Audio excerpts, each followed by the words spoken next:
Hello, hello, and welcome to another episode of Homeschool Moms Unfiltered. I'm your host, Amanda, and my awesome co-host is... Hello, I'm Megan. Hey, hey.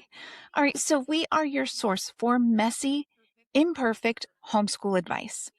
We are real people who have been homeschooling, let's just say more than a hot minute.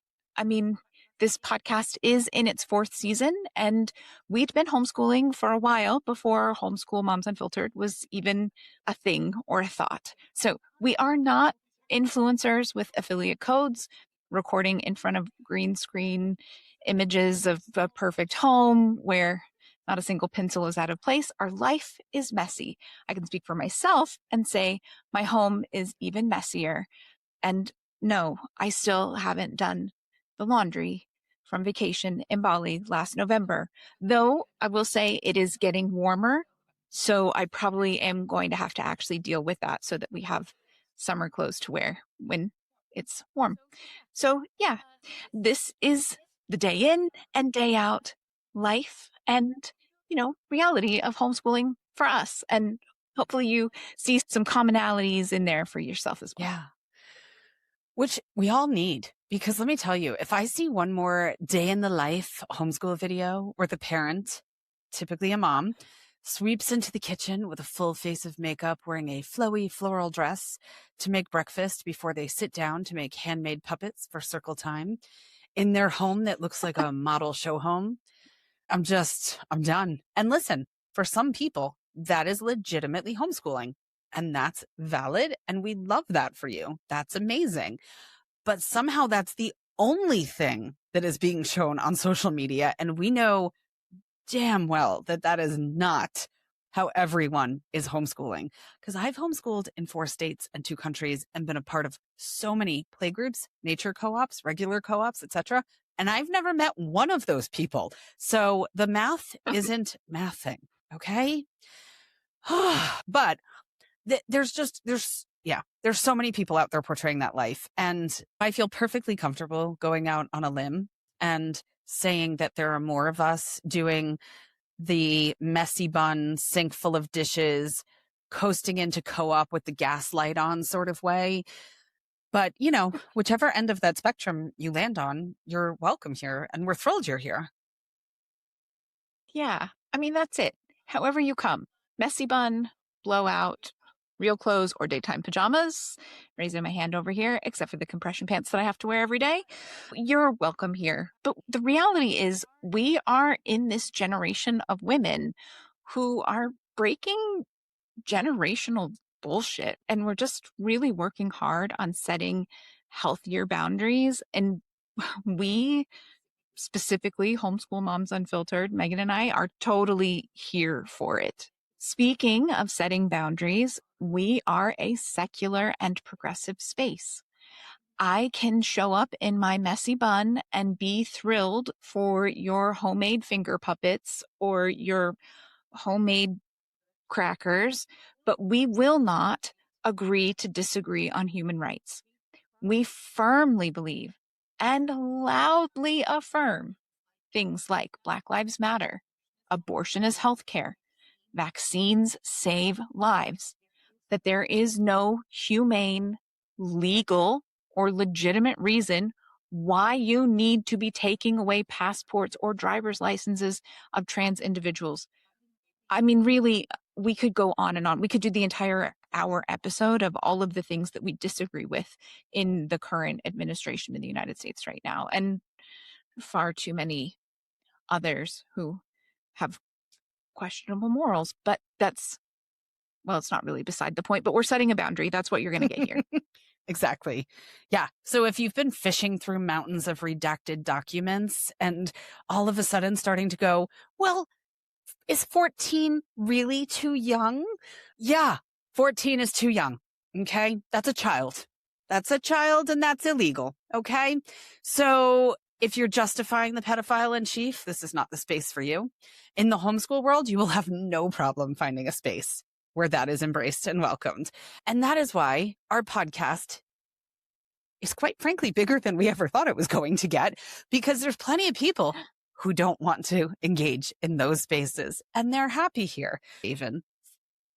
So we are happy to be a haven for secular and progressive homeschoolers, and we're glad you're here. Yeah, we absolutely are.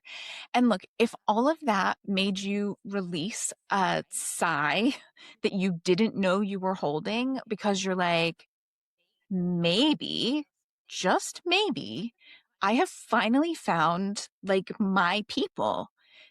Go give us a like and a follow so you don't miss future episodes. You have found your people. We're going to do our best to keep this space that place that you can just release that deep breath and kind of settle in. Now, today we have hopefully an interesting topic for you. We have talked about literacy in different forms a number of times on the podcast because, well, I mean, like it's, I don't, it is just so incredibly important. And as homeschoolers, we have a truly unique ability to make sure our children aren't one of those scary US stats around reading and comprehension. You do not have to look very far to see just how poorly the United States is doing in a lot of those things. So we've done episodes before about like, what do I do if my kid hates reading? Or that time that we climbed up on our hill and professed that audiobooks are real books and we will die on that hill defending that viewpoint. So if you're new to homeschooling and exploring all of these things and you don't know those or you're curious, go check out our queue. We have over 150 episodes, so you might have to scroll back, but they're in there. There are absolutely episodes on those things. There's a ton of topics that will likely provide reassurance and information on your journey. Today, we are exploring a new branch of the literary tree, specifically graphic novels. We so often see posts where parents and caregivers are frustrated that their kids will only read graphic novels. And no matter how hard they push, the kid just doesn't want a traditional chapter book. So today we want to explore if that's something that even needs pushing. We'll also take some time at the very end of the episode to give some specific suggestions. Throughout the whole episode, we'll talk about lots of different graphic novels. And I mean, really, it's going to be a graphic novel heavy episode, but hopefully you'll stick around because I think the thing is, it's not as bad as you think it is. We promise. But first, before we get to that, we start all of our episodes with like a weekly recap. It's part of our just keeping it real. We love homeschooling. We love being with our kids. We aren't influencers. We're just us. And sometimes it's good to hear from other people who aren't pretending to have it all together every minute of every day. It's like, that's not us. So how's your week going, Megan?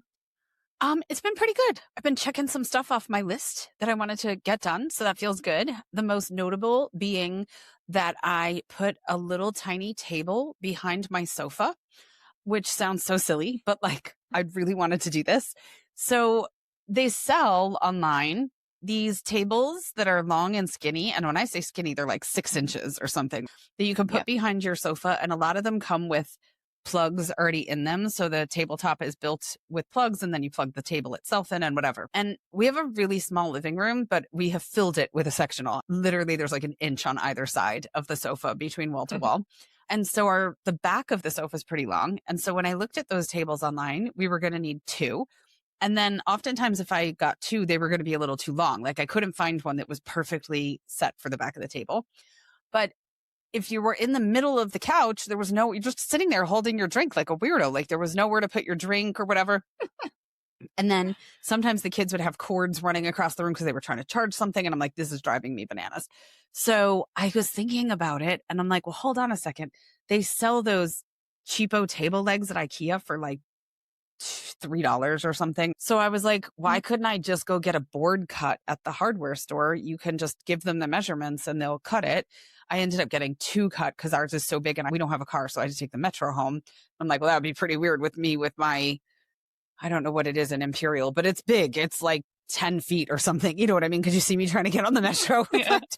So I had them cut it in 2 sections and we basically made 2 tables that butt together. And then I got some plugs that go on either end and it has regular plugs and then a little USB thing and a USB-C thing so that you don't need a cube because then it's always like, who has a cube and all that, right? So I liked that. But it was funny because So I get the boards cut. Now, my Portuguese is not amazing, but my daughter was with me and her Portuguese is much better.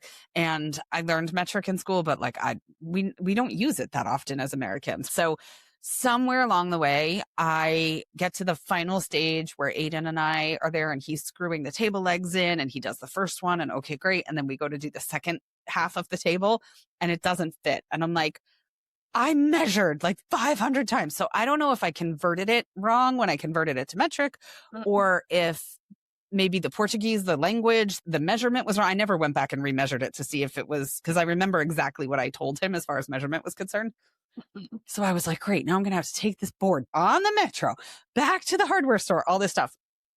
So then I realized on the ground floor of our apartment building, they're putting in this fancy Japanese coffee shop and they're down there working like all day, every day. I go, I'm going to bring it downstairs and just ask. Like the worst they could do is say no, but people here are so friendly. So I went downstairs. I said, oh, I bought this thing and blah, blah, blah, and it doesn't fit. I said, it's supposed to be 153 centimeters. Is there any way you could just shorten this down for me? And they were like, of course, no problem. So I ended up being down there for like a half an hour and getting like their whole life. The owners were there and there were some workers there. And so I got like their whole life story and whatever. But the kids they're like, you just walked into the coffee shop that's not even open. And we're like, can you cut my piece of wood? And I was like, yes, I did. So one of my tasks, either after we're done recording or tomorrow morning, I'm just going to bake a little banana bread and bring it down as a thank you tomorrow and be neighborly. But yeah, so I got that done, which was exciting. Got so much cord management done. I don't know if any other homeschoolers feel this. I mean, I think it's just everybody, not just homeschoolers, but it's just like there's so many plugs and I don't want to look at cords. So today I went through and in this one area in the living room, I went through and I unplugged everything and separated and then I zip tied all the cords so that they were shorter. And I feel more at peace when things are tidy and organized. So it felt good to get that done. But yeah. So that's good. Yeah. What else? I'm excited for this upcoming week. My boys are going to Seville in Spain to play Pokemon. They're taking the bus over and they're going to spend the weekend there. So they'll have fun. That'll be nice. I'm planning to paint the living room while they're gone because my youngest kiddo doesn't like intense smells and paint would definitely be that thing. So I've been waiting to get to that point until he leaves. But I'm excited because I just got a copy of my best friend from high school's book. If you are looking for something to read that will help you escape from the horrors of the world right now, I cannot recommend this book to you enough. I've already gotten excerpts of it and it is absolutely fantastic. It's called Ugh Anyway. And the tagline is Stories of Love, Heartbreak, Mayhem, and New York City. And it's basically a dating memoir of her very wild 20s. And maybe even into her 30s. And the author, her name is E.M. Gallagher. Her name's Erin. She's been one of my closest friends for like forever. But she is such a wildly talented writer. She just has this casual but not lazy, full of sarcasm, like just, oh my God, she's so talented. I've never read anyone who writes like her. She's fantastic. She's doing readings all over New York City and stuff. So if you're just looking to get lost in something that's like Sex in the City, but on the page, go on Amazon and get her book. I think it's free on Kindle Unlimited too. I know Amazon, we hate it, etc. But I do know there are some people in our community who still have Kindle Unlimited and stuff like that. So if you are, it's free. Otherwise, see where you can find it. But I've already read parts of it, like I said, and that's going to be my week. I'm just going to sit and page turn and go back and relive some of those relationships. Some of those men's names I'm not even allowed to speak out loud anymore in her presence. So it's going to be a good read. So yeah, I'm excited. But how about you? How's your week been, Amanda? Yeah, I'm kind of in this like weird place between being in a bit of a funk. I feel like March sometimes does that for people.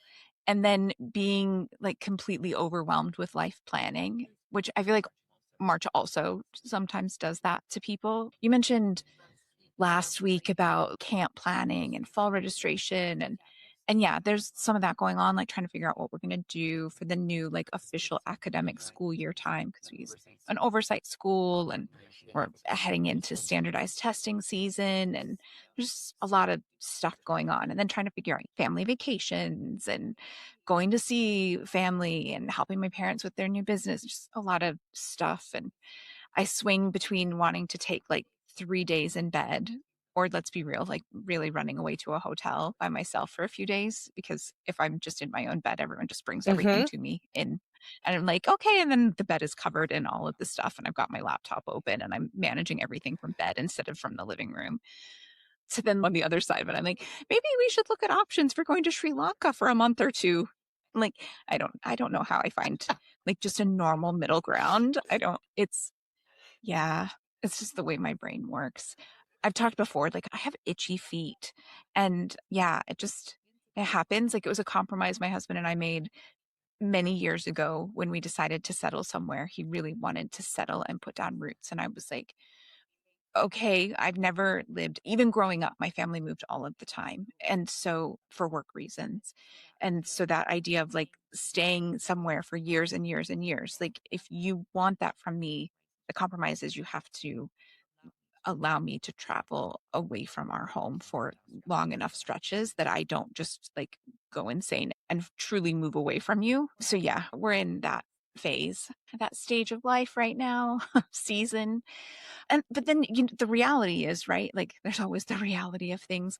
I've got a string of specialist appointments coming up and I can't just reschedule them because I have itchy feet. So yeah, honestly, I mostly just need to take a week off of life and seriously purge my apartment, but I don't want to do that. And while purging my apartment, I should also do the laundry from November, but I also don't want to do that.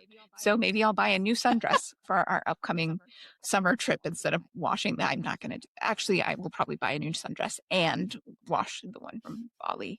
But I did really nice photos in Bali in that sundress. So I can't really view our anniversary trip photos in the same dress because then it doesn't look like I have more than one nice sundress. And well, I might only have one nice sundress right now. I don't want that to be the story. Nothing in my life is important. Like these are so clearly hugely first world problems, just that like the back and forth and the like, yeah. So yeah.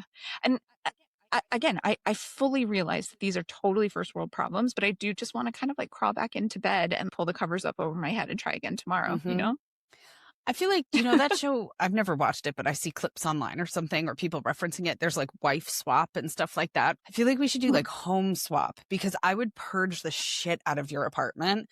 Like, you would not. You would take like 2 steps in and be like, nope, I'm out. Because I'm like, no, we have 4 pencils. That's enough pencils. I mean, there's only 4 of us. How many pencils could we not even all going to be writing at the same time? We don't need more pencils than that, right? Like, and so I would come over and just be like, no, right? It's gotta go. Yeah. So, and you could come here and sleep. Yeah. So, But I couldn't get up to your apartment because you're like on the 18th floor of stairs. And I'd be like, you know what? Here's the thing. I can do like 5 steps before I start having some issues. So I'll just sleep on the landing. No problem. But the view is good. So if you can get up here once, just don't leave. That's what Uber Eats is Just for. never leave. Yeah. The cute thing is on the first floor of our building, so not the ground floor, but the first floor up, there's a hair salon that's there. And I think I've talked about it before because they have this sign on the outside of the door that's like this sleek woman and maybe in her 30s with this gorgeous hairstyle and whatever. And I crack up because the only people that go in and out of that hair salon are 82 if they're a day, and they're there for their weekly curl and set or wash and curl or whatever it is. And so it's hilarious because I've had to talk to the kids. I mean, they knew this because I've told them this since they were peanuts. But when we moved in, I had to be like, you have to be careful with the old ladies because they're tentative on the stairs. And so I'm like, no matter how much of a hurry you're in, it doesn't matter. You have to be many, many, many steps back so that they don't feel pressure to go faster than they feel comfortable with. But the lady who owns the salon, you see her just all she has to do is go down the little half flight of stairs basically to get them to the door. And she's like holding them up basically to get them out to the door and pass them off. So it's adorable and they're so cute and they're so sweet. But I can never let the dog just run because she just blows by people on the stairs. She's like, I'm going to the park. So I have to be like so super careful. So yeah, you'd fit right in if you took a break on the landing. You could hang out with the old ladies on the stairs. You'd be fine. Perfect. There we go. I'll just stop and get my wash and set too. You'll be golden. All right. So today we're going to talk about graphic novels. They're often pretty misunderstood. And we're going to start by exploring them as a resource that you and or your kiddo might find really valuable in your homeschool journey. And if you're homeschooling tweens and teens and thinking like, oh, graphic novels are only for littles or nerds, please don't tune out. There's so much more to understand about graphic novels. Well, and I think that's one of the misconceptions that often gives people the icks when their kids are knee deep in graphic novels. As you said earlier, we often see posts where parents are stressing that their kids will only read graphic novels and that's not enough and all of this. I think there's this idea that they're babyish because they have pictures, which to an extent I get because most of us didn't grow up with graphic novels. The availability of graphic novels for kids didn't really start to boom until the late 2000s and into the 2010s. So as someone from the 1900s, as they say on social media, that did not overlap with my childhood. Oh man. Did you have color TV when you were growing up? Have you seen our Homeschool Moms Unfiltered Instagram account? We follow Malala and I follow her personally. I don't know if you do, but her social media is like hilarious because she's starting to really come out with this personality of hers that's always probably been there or has been for a while, but maybe she didn't really show to the world because she was this icon and this figure and stuff like that. But there's this one where she's stretching and limbering up, and it's the caption says like, warming up for another day of kids asking if I'm still alive, not because she was shot, but because of how old she is, quote unquote. And I'm like, oh, Malala, if you only knew. But yeah, she's got this wicked sense of humor. And her social media is pretty fun. Anyway, sorry. I digress. Yeah. That's okay. So yeah, to your point, right there were a couple of really notable graphic novels before the early 2000s, but there weren't a ton, and especially not for kids. So one of the most well-known these days, I think, is Mouse, right? Which is it's a hugely important graphic novel. It was published in 1980 with the second one following in 1986. Then in 2003, you get Persepolis, and it's a memoir about growing up during the Iranian Revolution. So it was published and it starts kind of trickling into high school literature classes. But the United States landscape around literature is weird. And so how many schools were embracing that and then how many got to embrace it before it got kind of yanked away? And so there's just not a great track record. You've got American Born Chinese that blends Chinese mythology and the story of modern Asian American kid figuring out who he is. And that one comes out in 2006.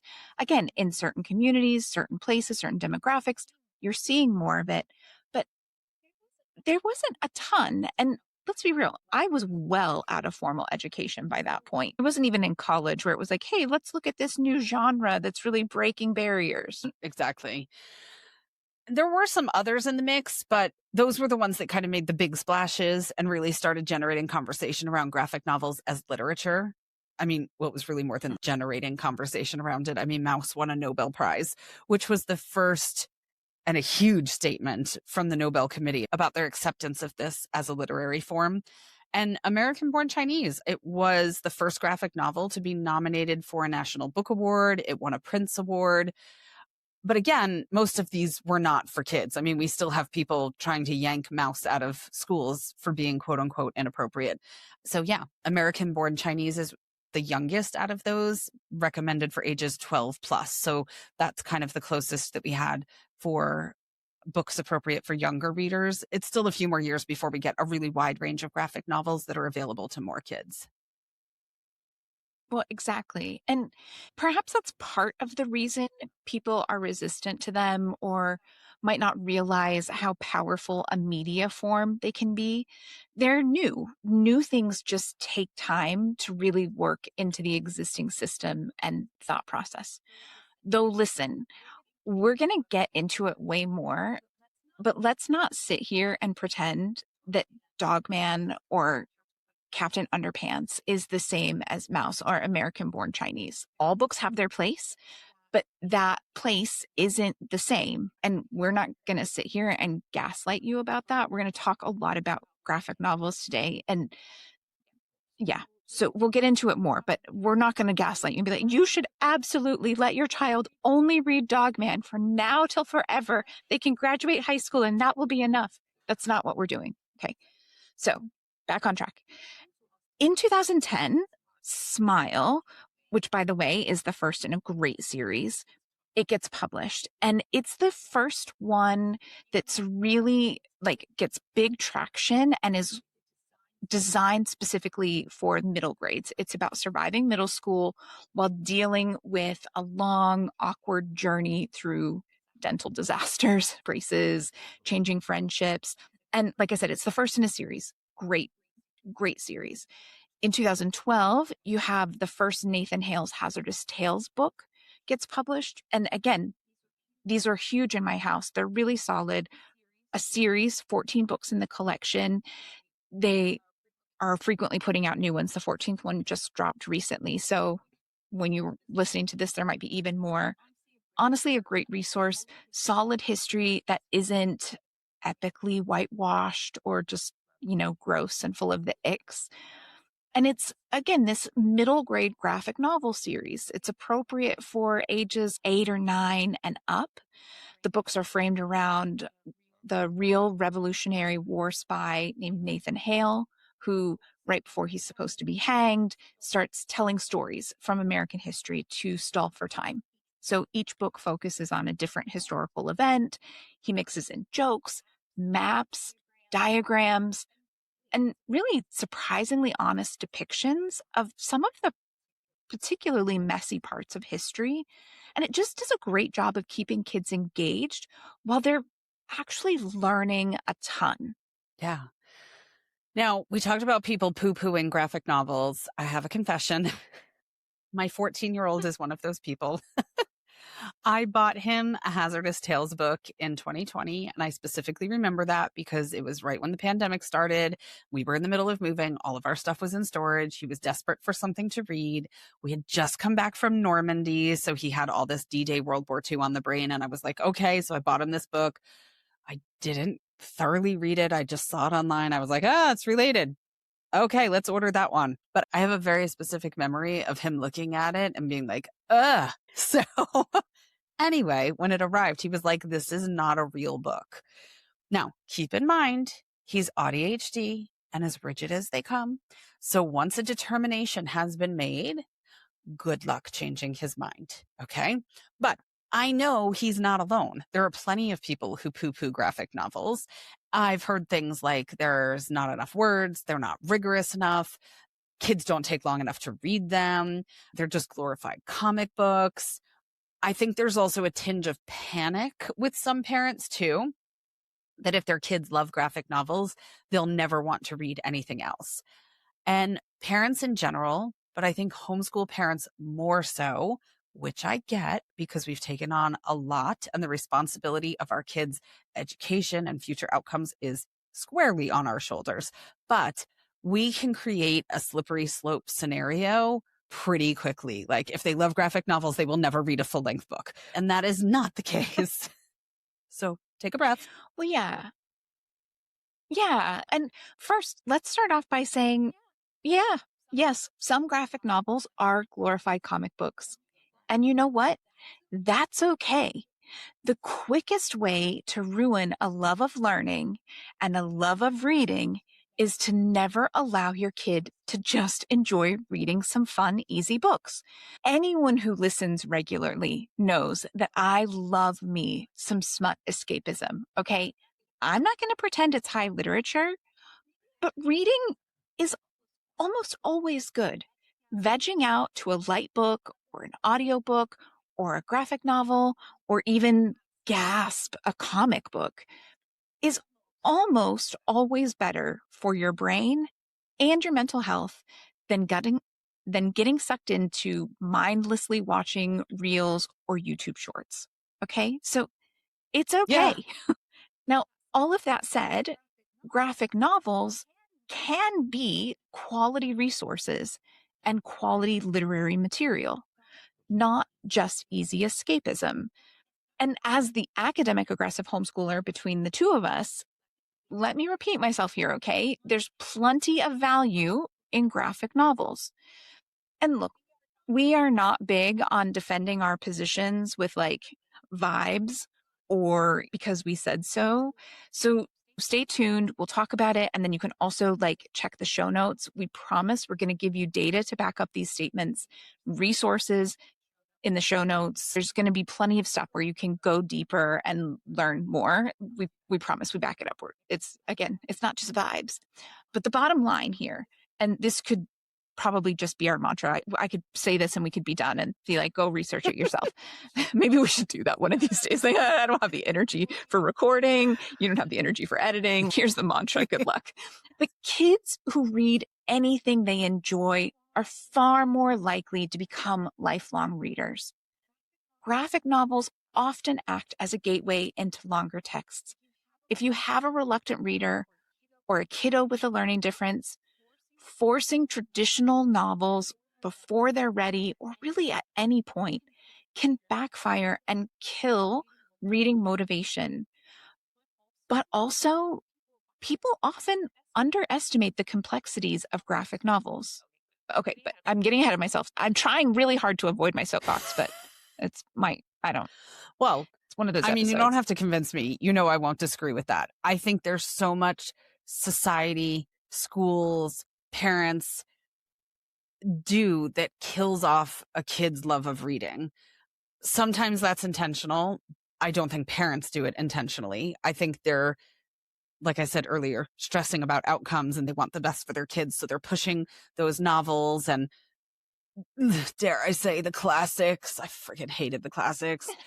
Still do, because that's what they think they're supposed to do, because that's what their education looked like. And because they're worried that their kid will miss something that they need when they launch into the big world if they don't do that thing. So I totally get it. But I agree with you that we're killing the love of reading slowly and systematically in so many ways. And the statistics are there to prove it. Well, yeah, exactly. And I mean,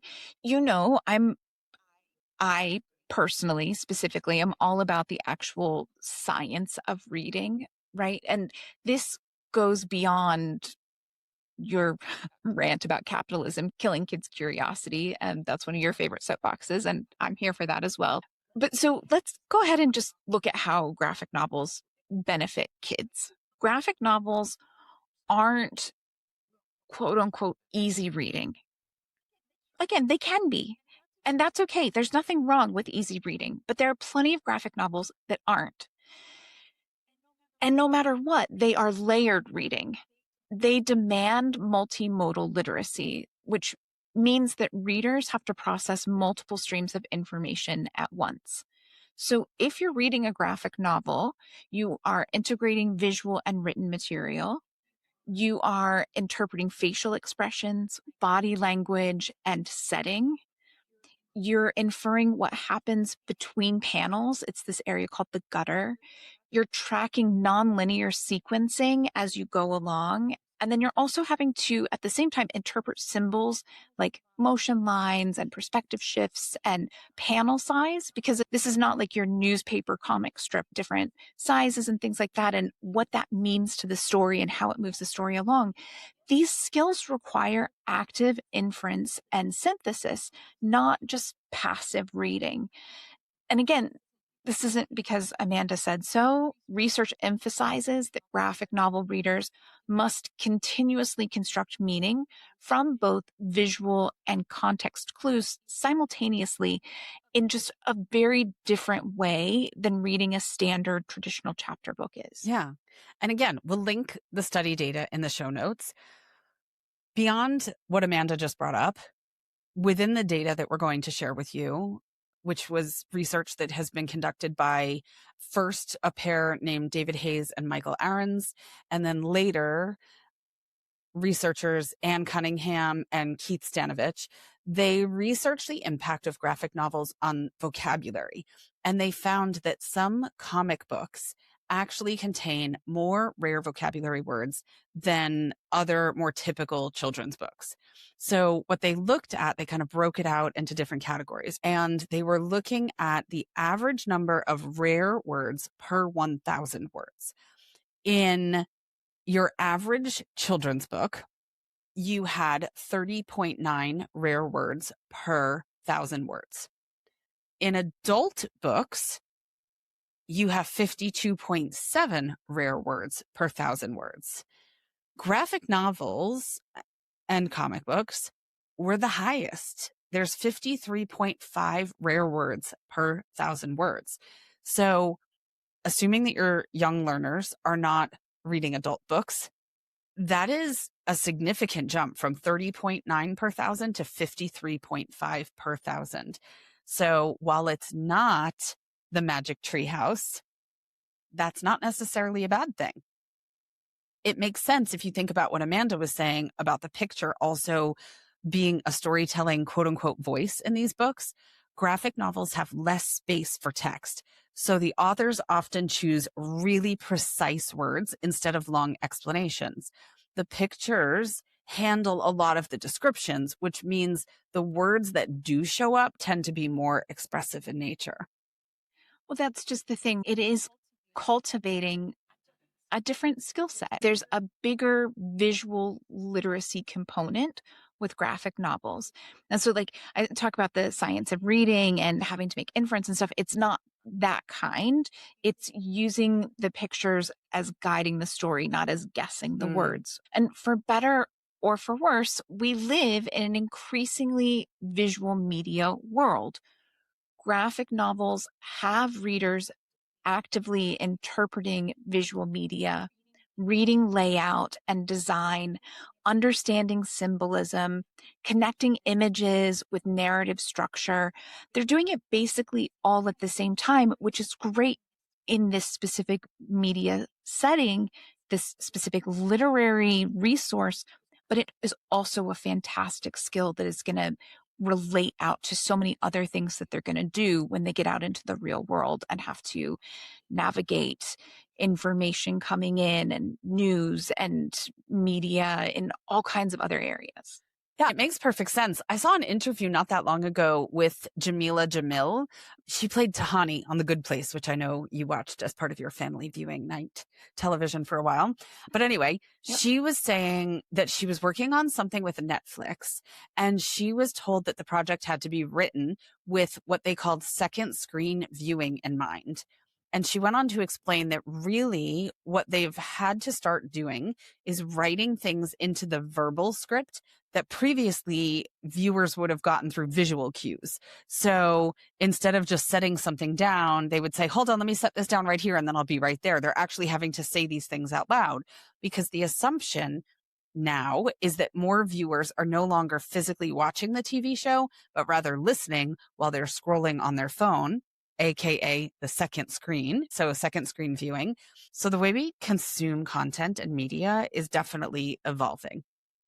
Well, yeah. And I mean, you specifically talk about the fact that you always have some form of input coming in while you're working, whether it's TV, an audiobook, music, or whatever. And you vary the input based on how much focus your work needs. That's not a way that my brain works, but I'm guessing that a bunch of other neurodiverse wonders out there are nodding along and like, yep, I totally get that. That's how I work too.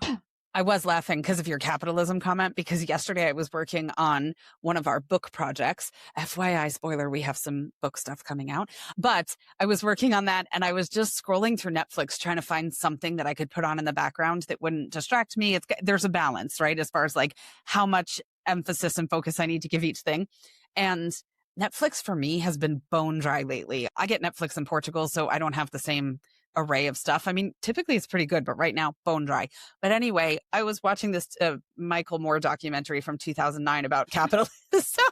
And then I had to turn it off finally, not because I was distracted, but because I was getting so angry that I was like, I'm going to have to watch this in small doses. So yeah, I've always got something in the background. Yeah. But so that does bring me to my next point, which is that graphic novels are often great for neurodiverse kiddos. They're often quite powerful for dyslexic readers, ADHD learners. Yeah, I mean, I can attest to that. I mean, one of my ADHDers cannot consume anything slower than 2x speed because his brain is like just give me the information. It's just too slow. It's absolutely torturous for him to consume information at a speed that is what typical brains find average. And so for him to read a 5-page description about the paintings on the wall or the rugs on a floor in a fancy study in a novel setting, I mean, he would lose his ever-loving mind. He needs the information fast to connect the dots fast and to move on. And that's with ADHD meds on board. So yeah, ironically, that's also the kid that won't read graphic novels, but I digress. Anyway, in all other forms, he needs his information quickly and condensed. Yeah. Well, and I mean, graphic novels are great for other kiddos. Maybe they're specifically visual learners. Maybe they're multilingual students. But also, again, it is okay to just find joy in consuming this format. It is still reading. It is still great for vocabulary. It is great for visual processing. It is great for a whole host of reasons. Okay. I'm working on getting off of the soapbox, but we have more to discuss, I promise, including some specific graphic novel recommendations, like we mentioned earlier. But first, we have a little something fun for you. Okay, so since we're talking about graphic novels today, I thought it would be the perfect excuse to do a graphic novel giveaway. Now, Megan hates the classics. I think there's some value in the classics. So what we're going to do is the winner will receive one graphic novel that's age appropriate for the learner you tell us about, but it'll be something along the lines of a classic novel, but in graphic novel format. And then it will come with a personalized note from me, Amanda, yours truly, tucked inside, because I will send it from the United States. So Megan doesn't have to try to send it from Europe.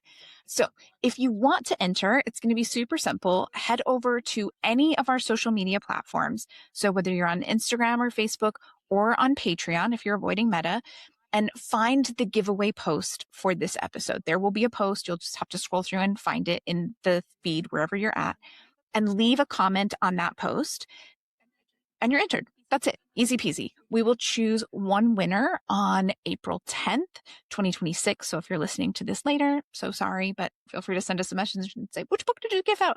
And I will send that book directly to the winner's learner. I can give them a special note if you would like, or whatever that looks like. But honestly, if you're enjoying the podcast, this is also a great time to follow us on whatever platform you hang out on so that you don't miss future episodes, giveaways, the occasional chaotic homeschool moment we share along the way. Over on Patreon, again, if you're trying to avoid Meta, we're on Patreon and there's an option to follow us for free and you get monthly newsletter and some other things and you will be able to sign up over there as well. You don't have to be a paying, subscribing member on Patreon to be able to follow there and enter this giveaway. Very nice. Yes, I love it. And thank you for mailing the book because thanks to the Tangerines Terrafor, I don't even think I could mail a book from here. So yeah. I can't imagine trying. Yeah. Our friend in Italy is having her baby. And I was like, I want to send her a massive care package with like all of our favorites, but there's no way we could send it from the US. So like, so she would never get it. It would get there faster if I flew myself over and hand delivered it. Exactly. Yeah. It's not good trying to send mail right now. That's for sure. But yeah.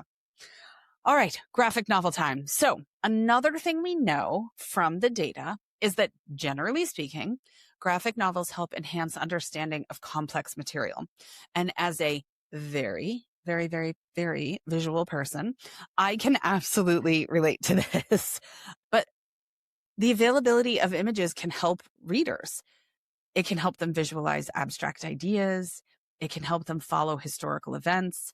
I mean, I lead a book club on OutSchool, and we just did something about the Iranian Revolution going way, way back. And I built a timeline for my learners in class because I was sitting there thinking, if I need to see this laid out, there's a really good chance that my learners are going to need to see all of these different periods and how these transitions occurred. So yeah, it can really be helpful in that case. It can help people understand emotional nuance. I challenge anyone to read Mouse, which is based on the Holocaust, and not pick up the emotional nuance of that story. It's absolutely incredible.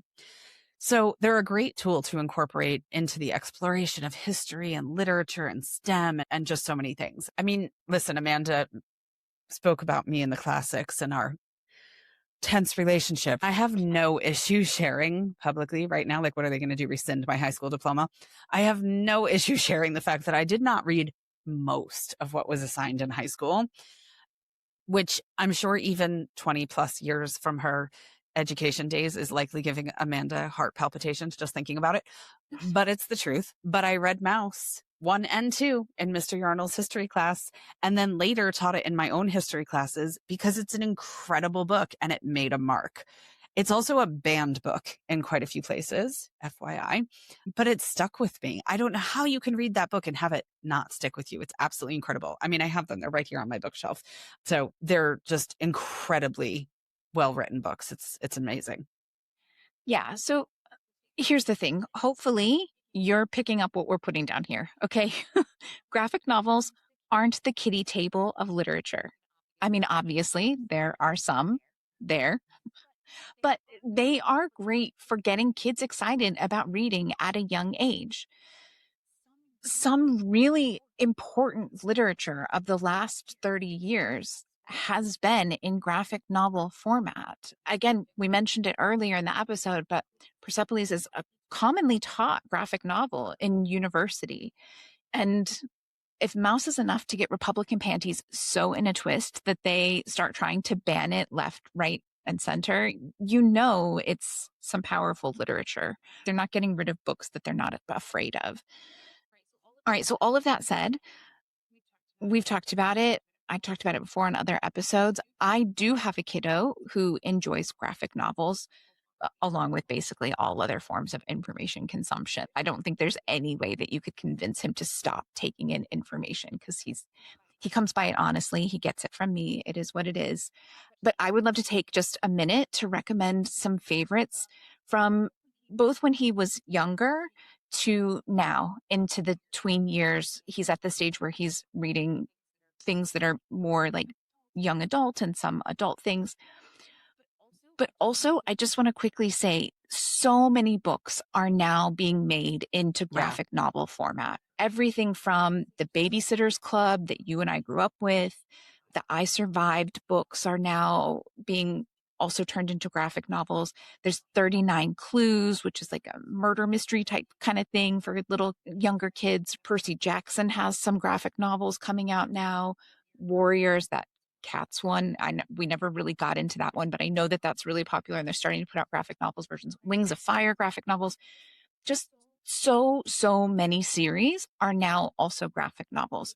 So if you've got a kiddo who loves Dogman or they love Captain Underpants and you've done the investigators and you're like, I really need something else, you can easily go online and Google, if my kiddo loved Dogman, what else should we look for? And it'll give you just so many other options. But if you are looking to transition into maybe a little bit higher quality literary value or something where they're going to learn a little bit more, and you're like, okay, so from Captain Underpants, how do we use this graphic novel interest to learn some other stuff? Some favorites for us, starting with early elementary. You've got Geronimo Stilton graphic novels. They take place around the world and they cover historical things. They're really fun, but great for younger kiddos. You've got Nathan Hale's Hazardous Tales. We covered those earlier in the episode. Another really fun one that's good for younger kids, it's called Measuring Up. It's a great one about a Taiwanese girl living in Seattle and her life and figuring that out. We mentioned before Smile, the whole series. Great series. I think that all of these are great for your kiddo, full stop. So don't let something like Smile being about a girl going through middle school or whatever, don't let that stop you. I think that in large part, graphic novels are really gender neutral, gender non-conforming, and like just go all in on them. So after the Smile series, El Defo is a great one. The New Kids series, that's a great one to look at as well. They Called Us Enemy, super timely, really good. That's a great one to look at. And then another one that's kind of really more at the higher end, but really great for history. It's called Boxers and Saints. Sometimes it's together in one, and sometimes they're two separate graphic novels, but great, really solid history and interesting. So there are some recommendations if you're really just like, I don't know, someone give me a few that I can go look up and get from the library. There you go. There's a list of some that I would recommend checking out. Yeah. Well, and Amanda mentioned you can go and Google, my kid really liked Dogman. What else should they read kind of thing. I will just say, even if you're not ordering from Amazon, which we, of course, completely support, their algorithm is scary, scary powerful. You might as well use it to your advantage. I'll go on there, even for my own personal reading, and put in a couple of my favorite titles. And then I just scroll down to the customers who bought this also like, and request those from the library. I mean, they're basing that off of a gazillion orders. So it's usually decent data. And way too much of your information that you can't Mhm. remove from the world as it is. So they've already Use got it. Use At it as least a tool and then go buy it from an yeah. independent bookseller. So, yeah, or get it Yeah. from the library. So, yeah. All right. So we've mentioned it a bunch of times, but we'll put the research in the show notes. Feel free to dig into the research. It's all linked there. We never expect you to just take our word for things when we're talking about the science of reading or any other researchy type topic. But we do want to reassure you that graphic novels are absolutely a valid source of reading. Just because your kid only wants to read graphic novels right now doesn't mean it will stay that way forever. And it's really okay, even if they do. Graphic novels are exercise for your brain, and it's working your brain in a different way than more classically, traditionally written books are. So if graphic novels aren't already part of your homeschool world, give them a try. It's just one more thing to have in your toolbox of amazing literary options that you can share with your kiddos to help form that incredible connection with books that will hopefully last them a lifetime. Yeah, that's the thing. They don't have to replace anything. If they're already there, don't worry about it. Incorporate them in other ways. If they're not there and you think your kiddo would enjoy it, fantastic. If they're not there and you have a kiddo like Megan's who is just like, come on now, that is not my thing, that's Yeah. okay too. It's just another tool. Homeschooling is all about how many tools you have in your toolbox and how you can help your kiddo learn more, see more, experience more, and just really love learning. I mean, we talk about it all the time, but the goal is just kids who want to learn for the rest of their life. And if they grow up and become adults who want to learn through graphic novels because they would much rather read a graphic novel after they put in a 10-hour day doing something that they don't love, that's okay. It's more than okay. It's great.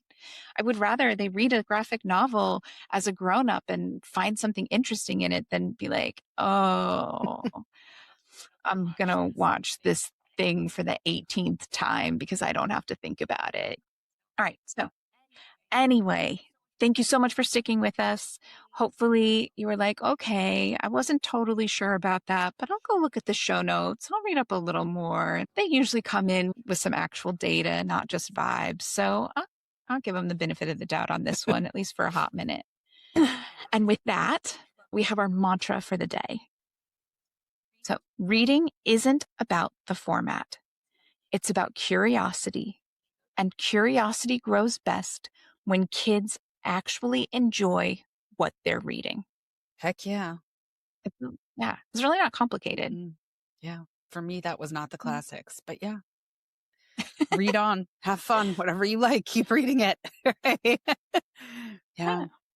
So thanks for joining us today. And until next time, happy homeschooling. Yeah, have a great one.